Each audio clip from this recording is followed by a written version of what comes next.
Difficile de passer inaperçu pour ces deux véhicules autonomes. Ils embarquent notamment des systèmes de localisation, de perception et de communication avec l'extérieur. Ces Renault Zoé électriques ont roulé du 5 au 9 juillet dans le parc d'activités du Bel Air à Rambouillet.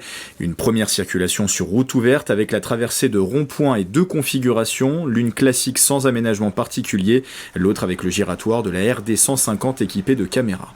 Ces caméras filment le carrefour, détectent les usagers de la route et transmettent leur position aux véhicules autonomes par des modems sans fil, de communication sans fil.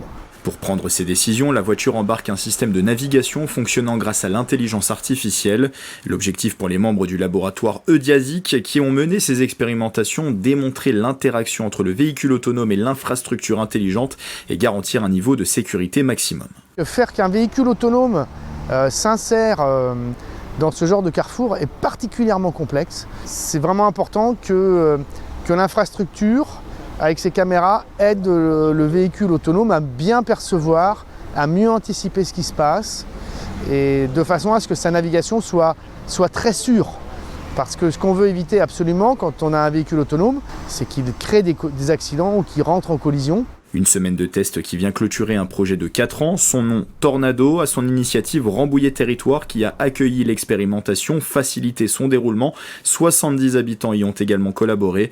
Pour l'agglomération, le défi est immense, répondre à la problématique de la mobilité en zone rurale. Pour moi, c'est un vrai sujet de rayonnement du territoire, de montrer que notre agglomération est une agglomération innovante, qui est capable de déployer du service de très haute technologie, de très haute valeur ajoutée.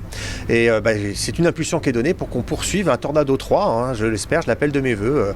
Dès que possible, on y candidatera. Ces tests ont démontré que le véhicule autonome réagissait plus tardivement dans des carrefours non équipés d'infrastructures intelligentes. Les ultimes conclusions seront révélées après analyse des enregistrements effectués lors de l'expérimentation.